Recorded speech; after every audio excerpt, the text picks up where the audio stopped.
Moi, c'est Mariem. J'ai grandi à Québec. J'ai vécu dans ces quartiers. Je pensais avoir tout vu, tout essayé, mais la région continue sans cesse de me surprendre. Ce que je vous propose, c'est de venir avec moi arpenter les rues et ruelles de la ville et d'échanger avec des gens qui font de la région ce qu'elle est. Au fil des rencontres, nous allons découvrir de bonnes adresses, des artistes et des secrets bien gardés.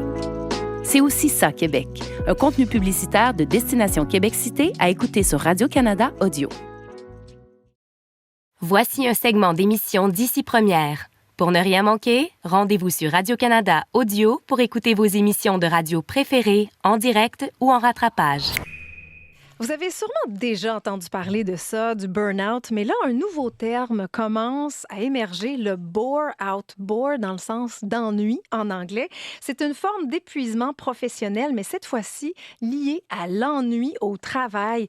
On a avec nous ce matin 2 professionnels pour parler de ça. Geneviève Beaulieu-Pelletier, psychologue et professeure associée à l'Université du Québec à Montréal. Bonjour Geneviève. Bonjour. Merci d'être ici avec 3 enfants, rien de moins.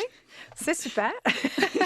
Et Antoine Devina, psychologue industriel, conseiller en ressources humaines. Bonjour. Bonjour, bonjour. Merci d'être ici. Est-ce que ça existe vraiment, ça, l'épuisement professionnel par l'ennui? C'est étudié, mesuré?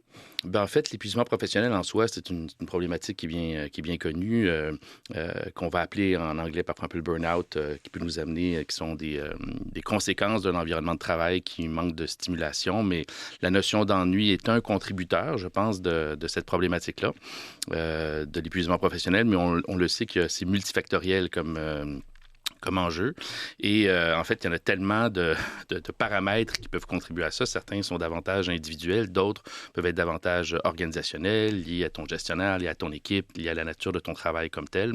Donc, cette notion-là d'ennui, évidemment, est un des morceaux de l'équation, des morceaux du puzzle qui nous permet de comprendre un peu ce type de conséquences-là qui est l'épuisement professionnel. Je vous entends bien. C'est un des facteurs, pas le principal facteur. Alors, pourquoi s'intéresser à l'épuisement professionnel par l'ennui si finalement c'est l'épuisement professionnel, point? Je vous dirais que comme psychologue, qu'on soit clinicien ou psychologue du travail, je vous dirais qu'on s'intéresse à toutes les facettes de l'être humain.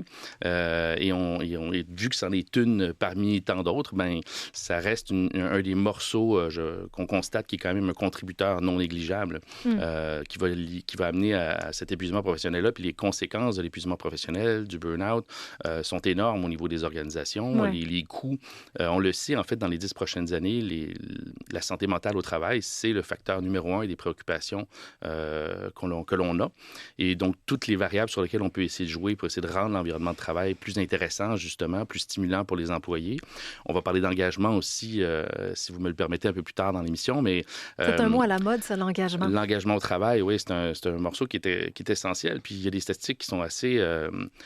je vous dirais peut-être un peu décevantes à ce niveau-là, parce que le Gallup a fait un sondage, je crois que c'était en 2023 ou 2024, tout récemment, mais on mentionnait que seulement à peu près 32 ou 33 des gens étaient engagés au travail par rapport à leur travail. 33 C'est peu? C'est assez mince, merci. J'avoue que c'est le genre de statistique qui me donne envie de continuer à faire mon travail parce que je veux contribuer le plus possible à ce que ce chiffre-là augmente. Ouais. Mais ça veut donc dire qu'il y a 2 personnes sur 3 qui se sentent pas engagées par rapport à leur travail. Et je serais pas, bien que je n'ai jamais vu d'études spécifiques là-dessus qui relieraient l'ennui à la notion d'engagement, mais à mon avis, les deux sont intimement liés de façon assez évidente. Ben oui, Geneviève, justement, quels sont les symptômes de l'ennui au travail? Comment on sait qu'on s'ennuie? Il faut se dire que pour chacun, ça ne va pas nécessairement toujours être manifesté de la même façon. Donc, en psycho, dans n'importe quel ensemble de symptômes, il ne faut pas nécessairement avoir tous les symptômes pour se dire « Ah, là, voilà, je souffre d'ennui ». Mais ce qui ressort beaucoup, c'est que quand je m'ennuie, mine de rien, je vais en venir à moins m'engager. Je vais être de moins en moins efficace, de moins en moins productif. Ma motivation va être affectée. Je peux en venir à être carrément, justement, épuisée aussi. Donc, le sommeil peut en venir aussi à être affecté. Pour certains, on va le voir dans d'autres symptômes, que ce soit en lien avec l'appétit, qui va varier. Ça peut venir aussi jouer sur différentes émotions qu'on va avoir. Donc, certains vont être davantage dans des affects éventuellement dépressifs, plus de tristesse. Il y en a aussi que ça va être plus dans une irritation, une frustration. Ça peut mener pour d'autres plus à un peu comme si on se sentait plus stressé ou angoissé. Donc, les portraits peuvent varier quand même d'une personne à l'autre, mais on voit qu'il y a quelque chose qui n'est pas vécu d'une façon, j'allais dire optimale, mais plus que ça, là, dans le sens où si je m'ennuie profondément plusieurs heures par jour, on en passe du temps au travail. Donc, si je m'ennuie, si mon travail ne fait pas de sens, si je n'arrive pas à sentir que mes capacités, mes aptitudes sont vraiment sollicitées, c'est longtemps. Donc oui, je vais être beaucoup moins intéressée par mon travail. Je vais être beaucoup moins productif ultimement aussi. En même temps, c'est normal d'avoir un peu d'ennui ici et là dans son travail. Qu'est-ce qui devient anormal, Geneviève? Qu'on s'ennuie au travail dans certaines tâches. Dans n'importe quel emploi, bien sûr qu'il y a certaines tâches qui nous tentent un peu moins autour de la table. Ben oui, c'est sûr. Remplir des feuilles de temps à la fin de la semaine, c'est particulièrement ennuyeux. Nécessaire, mais ennuyeux. C'est un grand moment de la semaine pour plusieurs. Effectivement, c'est vraiment une activité hyper stimulante. Il y a certaines personnes qui m'ont connu dans une autre entreprise qui se rappelleront que je n'étais pas nécessairement le symbole de la feuille de temps. Ben voilà, mais c'est normal de s'ennuyer. Exact. Ça fait partie, puis c'est correct parce que les autres tâches qu'on a à faire, ça vient à contrebalancer. Donc, si dans ma journée, j'ai été suffisamment stimulée, oui, je vais pouvoir remplir mes feuilles de temps ou peu importe, ça va balancer. Quand c'est plusieurs heures par jour, quand c'est récurrent, quand c'est à long terme, quand je viens, pour certains, à plus voir de sens, et que je m'en retourne à la maison, ça n'a pas été satisfaisant. Ma journée de travail ne m'a pas remplie. Au contraire, ça m'a vidée. C'est un très bel indice que ça ne fonctionne pas. Là. Ouais. Donc, je dois réviser qu'est-ce que je fais durant ces journées-là. Ça fait partie de ce qu'on peut dire. Est-ce que certains types d'emplois sont plus propices à l'ennui, Antoine? Que d'autres? Alors, en fait, je sais qu'on peut être tenté de le penser. J'aurais tendance à croire que pas nécessairement, en fait. Il y a un article qui a été publié dans Harvard Business Review il y a 2 ans, de mai, si ma mémoire est bonne, qui s'appelait « Design Work That People Love ». Et ce qui était très intéressant dans cet article-là, c'est qu'il reprenait en fait des concepts qu'on connaît depuis longtemps dans tout ce qui est le counseling vocationnel, quand on veut travailler aussi les conseillers en orientation, quand on veut essayer d'aider quelqu'un à trouver un travail qu'il va apprécier. Il y a un monsieur Holland, dans les années 70, ma mémoire est bonne, qui avait développé un modèle qui s'appelle le RIASEC, qui permet de catégoriser tous les types d'emplois, dans le fond, dans 6 grandes familles d'emplois. Donc, le côté réaliste, c'est le travail plus manuel, investigateur, c'est là où le cerveau est davantage stimulé en termes de recherche, lecture, etc. Le côté artistique, le côté social, donc plus appuyer les autres, le côté E, qui était l'entrepreneur, puis le conventionnel, qui est un peu plus administratif dans la nature de son travail. Remplir des feuilles de temps à la fin de la semaine. Qui adore remplir des feuilles de temps. Puis oui, on a vu des parallèles aussi entre ces différentes caractéristiques-là, au champ d'intérêt, puis des traits de personnalité, à titre d'exemple. Donc, quand on parlait, qu'on était hors d'onde de la couleur, des fameuses couleurs, le rouge, bleu, jaune, vert. Pour les personnalités, ce sont des tests qu'on peut, qu'on peut utiliser auprès des employés pour un peu aider à la communication entre les différentes personnes. Exactement. Et ce qu'on constatait, c'est que ces différents types d'intérêts-là, le RIASEC, c'était une façon d'essayer de découvrir quels sont les champs d'intérêt de quelqu'un. Et en fait, ce qu'on constate, c'est à peu près tous les emplois se catégorisent dans l'un ou l'autre de ces champs d'intérêt-là avec une certaine mixité. Donc, ça peut être un mélange de R puis de A et ainsi de suite. Donc, techniquement, tous les types de postes, tous les types de tâches peuvent se catégoriser à l'intérieur de ces 6 familles d'intérêts-là. Et donc, ultimement, si je suis capable, comme employeur, comme organisation, et ça, je ne dis pas que c'est facile à faire, il y a des organisations qui ont commencé à le faire depuis un certain temps, mais si je suis en mesure de développer des emplois qui regroupent le plus possible au sein d'un même poste toutes des choses qui sont similaires en termes de champ d'intérêt, et que j'ai quelqu'un qui cadre, qui a ce même profil-là, bien, techniquement, ça ne devrait pas être un tiers ou un quart de son travail qu'il aime, mais bien 80% ou 85%. Oui. Et il y a des avantages clairs pour les entreprises de fonctionner comme ça. Oui, mais c'est compliqué parce que c'est plus facile quand on fait... puis je m'excuse aussi, là, j'essaie de faire attention beaucoup à mes anglicismes, des expressions qui sont très classiques dans mon domaine, mais ce qu'on appelle du design organisationnel.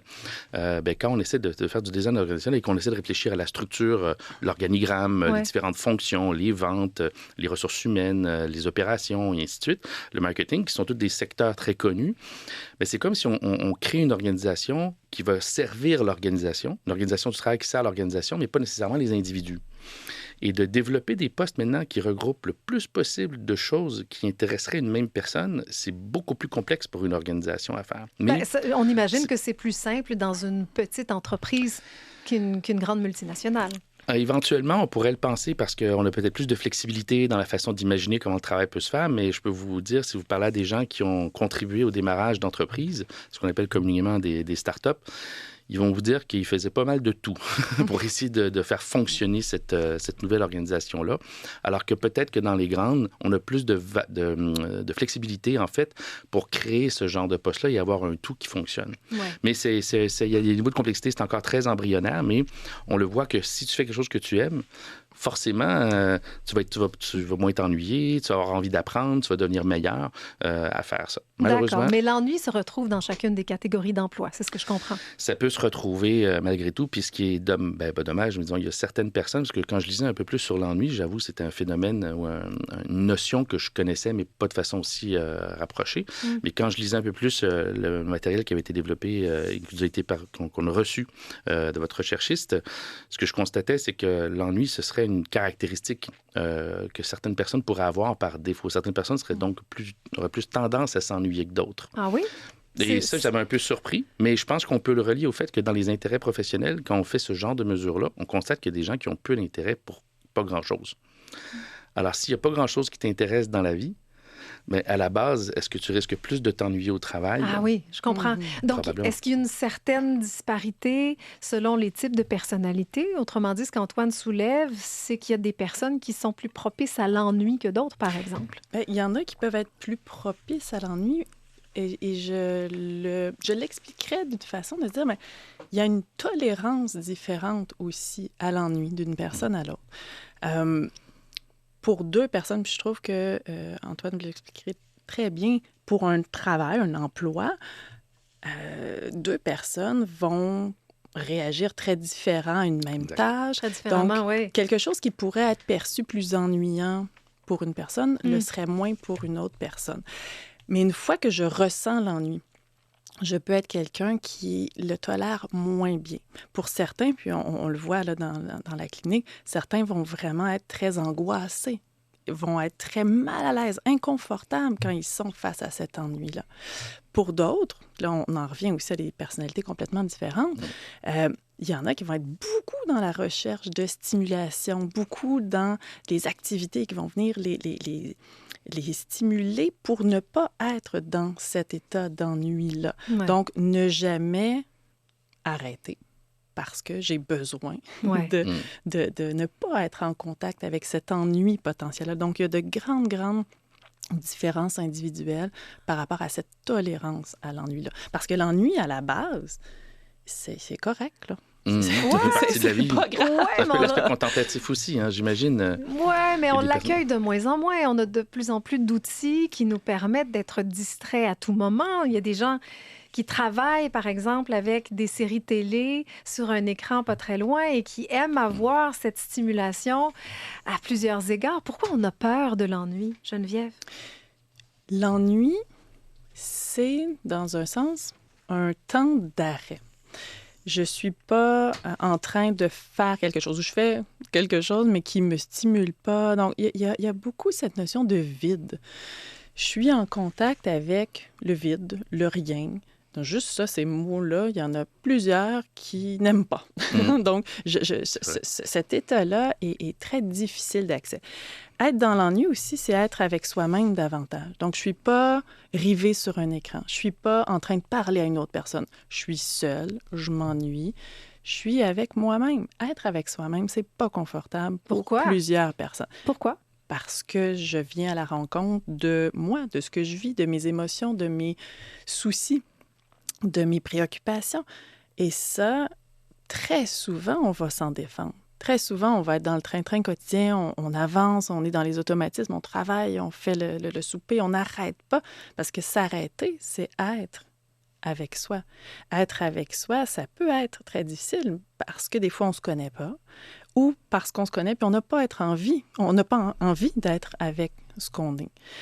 Et donc, je me coupe de plein de façons, mais d'être dans le contrat ennui. Donc, ça peut être n'importe quoi. Là, les écrans, on va souvent se dire c'est facile, ça empêche l'ennui.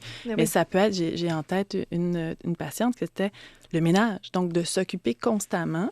Donc, de ne pas être dans l'ennui, c'était pour elle, je vais aller tout m'occuper de ma maison, puis le terrain, puis constamment des activités. C'est une fuite. C'est une fuite, tout à fait. Intéressant. On a peur de l'ennui. On a l'impression que les plus jeunes générations qui ont grandi avec un écran dans les mains sont peut-être moins accueillantes, disons, de l'ennui. Je ne sais pas si je peux le dire comme ça, mais en tout cas, on a l'impression qu'il y a une disparité entre les générations. Ça se manifeste dans le travail ou pas, Antoine? Bien, en fait, c'est intéressant comme question parce que je vais le prendre peut-être sur deux axes différents. Dans un premier temps, on constate effectivement qu'il y a un niveau, si on vient sur cette notion d'engagement qu'on peut voir comme peut-être une forme d'indicateur que j'aime l'environnement dans lequel je me retrouve, on le voit qu'il y a une différence d'à peu près, je crois que c'est 4 à 5 % si ma mémoire est bonne, entre les gens qui ont 35 ans et plus et 35 ans et moins en termes de niveau d'engagement au travail. Donc, à la base, la relation par rapport à ton travail, ton niveau d'engagement est différent. Pourquoi est-ce que c'est relié à quels sont les éléments explicatifs qu'on peut constater? C'est sûr que la gestion, les comportements au travail des nouvelles générations qui rentrent sur le marché du travail sont différentes. Puis moi, je fais très attention parce que je me rappelle très bien quand moi, je suis arrivé sur le marché du travail dans ma vingtaine, j'étais un des premiers de ma firme à prendre un congé parental, un congé de papa. Et ça avait créé un certain émoi au niveau de mon équipe parce que c'était pas quelque chose qui était courant. Donc, chaque génération apporte une dynamique, une énergie qui est très différente. Maintenant, effectivement, moi, j'ai 2 filles qui ont 18 et 21 ans, puis effectivement, je les vois souvent avec leur téléphone. Bon, je déroge aussi un petit peu à ça. Je peux peut-être être un peu attaché à cet appareil, moi également. Vous n'êtes pas seul, Antoine. Oui, non, voilà, je le sais. Mais donc, je le vois sur le marché du travail qu'il y a ce côté stimulation-là. Il y a une envie de progresser, d'apprendre, de bouger, qui est hyper énergisante, mais très déstabilisante pour un employeur qui a une perspective à la base de penser que, arrive dans ton emploi, là, commence à apprendre ce que tu as à apprendre, puis prends ton gaz égal, comme on dit, puis prends le temps d'apprendre ce que tu as besoin d'apprendre pour devenir réellement compétent. Mais il y a une envie d'énergie, de mouvement qui est extrêmement intense au niveau de cette population-là, si on veut. Et donc, est-ce qu'elle est davantage susceptible à l'ennui? Fort probablement. Intéressant. Ça rejoint un commentaire qu'on a reçu sur notre boîte, dans notre boîte courriel. Alors, bonjour. Je ne vous envoie pas mon nom pour éviter que mon employeur me reconnaisse, mais je travaille dans un environnement où tout le monde autour de moi n'arrête pas de dire qu'ils sont super occupés et n'arrivent pas. Par contre, je dois travailler 40 heures semaine, mais je peux faire mon travail réel en moins de 5 heures par semaine. Wow! Je n'avais jamais rien vécu de tel avant d'accepter cet emploi l'an dernier, mais j'ai découvert le bore-out. Je suis plus épuisée que je ne l'ai jamais été avant cet emploi et j'ai occupé des gros emplois de gestion dans le passé. Ne rien faire m'a littéralement détruit. Ça m'a enlevé mon sens de la réalisation professionnelle. C'est absolument terrible. Je quitterai bientôt pour retrouver ma dignité professionnelle. Ce sont des mots assez forts, dignité professionnelle, ma motivation. Cette dernière année a été absolument terrible pour mon mental et ma santé physique. J'ai été complètement vidée à ne rien faire 35 heures par semaine. Ça peut être assez grave. Les mots sont très forts dans ce courriel. Mais je trouve qu'on en revient justement au sens d'avoir autant d'heures à prendre. Puis finalement, on peut le faire en 5 heures. Ça enlève le sens de toutes les autres heures. Pourquoi je suis là? C'est de se justifier, d'être présent, par exemple, au travail. C'est de maintenir aussi, par rapport aux autres, le fait que moi aussi, je dois être occupée. Donc, de ne pas s'asseoir et dire j'ai fini tout après 5 heures. Ça serait mal vu aussi auprès de l'équipe, fort probablement. Donc, on en vient aussi à pouvoir ressentir certaines émotions, qu'on parle dans certains cas de honte, de culpabilité, de comparaison aussi avec les autres. J'ai cet emploi-là, il y en a d'autres qui le voudraient, moi, je suis pas bien. Donc, c'est sûr que ça vient brasser beaucoup, mais dans le courriel, il y a cette idée de ça détruit. Et réellement, ça peut affecter énormément. Puis c'est vrai que c'est pas nécessairement dans la surcharge, c'est ce manque de sens-là, le manque d'avoir... Tu sais, la motivation là, pour rester motivé, il faut que je veuille aller vers quelque chose. Il y a du désir. On est des êtres de désir. Puis dans l'ennui, c'est beaucoup, bien, je désire faire quelque chose. Je désire, mais je ne sais pas quoi faire. Alors, cette notion-là est importante. Si on est au travail puis on n'a rien à faire ou très peu, c'est terrible. Et mon désir va où? Je fais quoi? Donc, on en revient aussi à c'est quoi le type de motivation derrière. Quand on a des individus qui sont motivés intrinsèquement ou qui sont motivés de dire je fais cette activité-là ou ce travail-là par pur plaisir parce que j'aime ça ou encore parce que c'est important pour moi. Donc, on est beaucoup dans toutes les théories par rapport à l'autodétermination. Donc, je fais vraiment ça là, parce que ça fait un sens ou ça me fait plaisir, c'est important pour moi. OK. Quand on est plus dans « je fais les choses par pression, culpabilité, pour la paye, parce que j'ai des heures à faire », là, on est dans une motivation qui est beaucoup moins autodéterminée ou qui ne l'est pas, et on verse possiblement même dans la motivation. Donc, la motivation, j'en ai même plus. Alors, si on revient à l'idée de l'engagement, c'est comment arriver à rester engagé quand je ne suis plus motivée ou que je suis dans une motivation qui n'est pas vraiment moteur d'action, qui ne me mène pas à être capable de mettre à jour ce désir-là. Le désir, il flotte, il est nulle part, il n'y a rien auquel s'accrocher. Oui, mais il y a des gens qui travaillent plus vite que d'autres. Vous êtes psychologue industriel, Antoine, vous êtes conseiller en ressources humaines. À qui revient la responsabilité d'agir là-dessus, de dire « Hey, je m'ennuie ». Est-ce qu'on lève la main et on dit « Je travaille 5 heures alors que mes collègues en font 40 ». Est-ce que c'est à l'employé à se manifester ou au contraire, est-ce à l'employeur d'être à l'écoute, d'être à l'affût et d'aider les employés à trouver la motivation et à chasser l'ennui? Là-dedans, il y a une responsabilité partagée, hein, parce que quand je reprends le courriel que vous nous avez cité, que j'ai trouvé à la fois très intéressant, mais dramatique aussi pour la personne qui vit ça, il y a une célébration malheureuse dans l'environnement de travail de dire que je travaille fort, j'en ai beaucoup...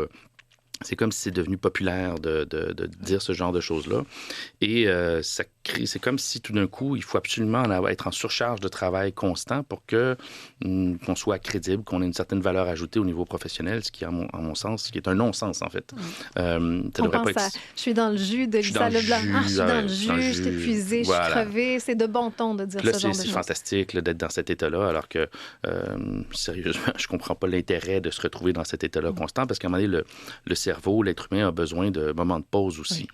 Oui. Et donc, quand je dis que c'est une responsabilité partagée, je pense que d'un point de vue individuel, on est dans un environnement, dans un pays, dans une réalité géographique qui nous permet d'avoir un peu plus d'accès à beaucoup plus de possibilités. Ça, en soi, c'est pas nécessairement une bonne chose non plus, parce que des fois, trop de choix génèrent de l'anxiété, mais je vous dirais que j'aime bien le petit modèle qui s'appelle Ikigai, qui est un modèle japonais de réflexion sur ce que tu as envie de faire, puis qui vient rechercher 4 choses. Donc, découvre ce que tu aimes. Donc, je parlais des intérêts professionnels tout à l'heure. Donc, quels sont les éléments de travail qui peuvent te stimuler. Après ça, il y a la compétence. On peut aimer des choses, ne pas nécessairement être compétent. Moi, j'adore la menuiserie, mais je ne vous inviterai pas à vous asseoir sur une chaise que je fabriquerais. Ce serait dangereux. Mais on peut être doué, on peut aimer certaines choses. Après ça, il y a la question aussi de sens. Hein? Vous faisiez référence, Geneviève, sur l'importance de ça, de quoi le monde a besoin, à quoi ça sert ce que je fais.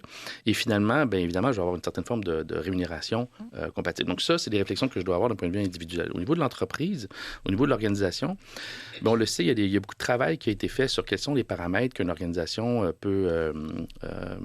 sur lesquels elle peut être attentive pour essayer de créer un environnement de travail qui va être engageant. Donc, évidemment, on en entend tout le temps parler, mais du phénomène de la reconnaissance au travail.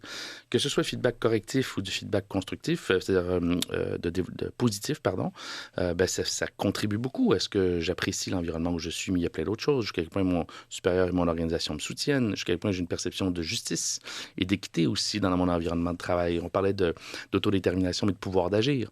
Si je n'ai aucun impact sur les décisions qui sont prises, je vais être moins intéressé par mon travail. Toute la notion de confiance qui est fondamentale. Il y a un super livre écrit par Patrick Lencioni qui s'appelle « Optimiser votre équipe » en français, et qui parle beaucoup de l'importance de la qualité de la relation de confiance que j'arrive à développer avec mon supérieur immédiat, mais avec mes collègues, l'équipe de travail où je me retrouve aussi. Puis plus cette confiance-là, elle est forte, puis je parle pas de confiance transactionnelle. Je te dis que je vais faire quelque chose, puis je le fais, ou ainsi de suite. On est plus sur le relationnel.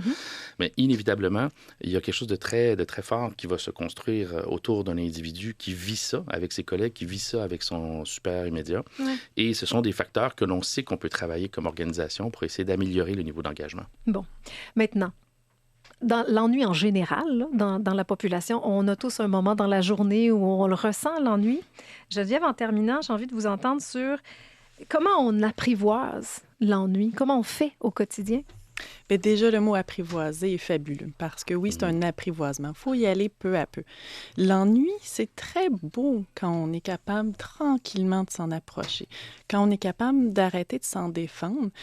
Alors, de se prévoir des petits moments d'apprentissage par rapport à l'ennui, de se laisser s'ennuyer puis de voir que je suis capable de survivre à ce moment-là, que ça ne va pas nécessairement, quand je parlais tantôt que ça fait en sorte qu'on n'est pas en contact avec soi-même.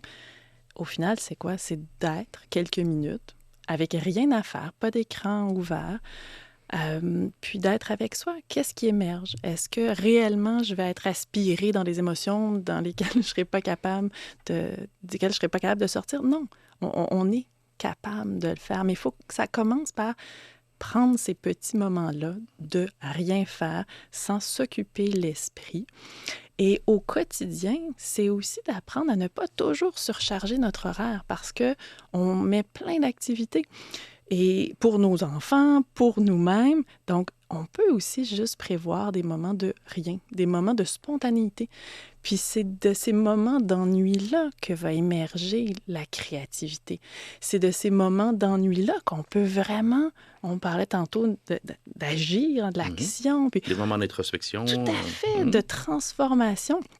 Mais oui, ça commence par l'apprivoiser peu à peu, sans en avoir peur, en sachant que l'ennui, quand on se dit que c'est un désir qui n'a pas nécessairement trouvé vers où aller ou vers quoi se tourner, bien c'est ça, c'est d'avoir cette conviction-là que je vais avoir les deux pieds dans l'ennui, mais ça va me permettre, en étant réellement là-dedans, c'est là que je vais découvrir. Donc, on en revient, gardons en tête cette idée d'un enfant qui nous dit « je m'ennuie, je ne sais pas quoi faire ». C'est pas en lui offrant 25 choix qu'il va nécessairement trouver. On peut l'enligner, on peut lui donner des idées, mais les idées les plus créatives qu'il va avoir sont souvent quand, justement, il va avoir été quelques minutes à tourner en rond, il va trouver un pompon par terre, là, ça va devenir quelque chose de magnifique. Ouais. Donc, c'est la même chose pour les adultes. Ouais. C'est ça pour nous aussi.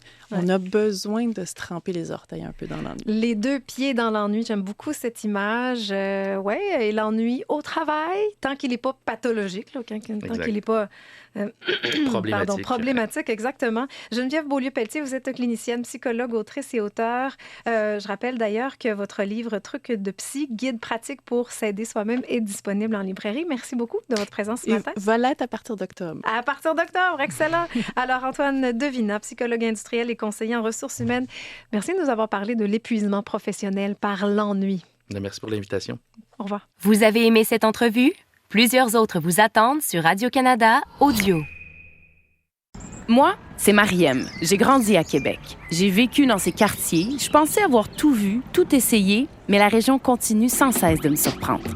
Ce que je vous propose, c'est de venir avec moi arpenter les rues et ruelles de la ville et d'échanger avec des gens qui font de la région ce qu'elle est. Au fil des rencontres, nous allons découvrir de bonnes adresses, des artistes et des secrets bien gardés.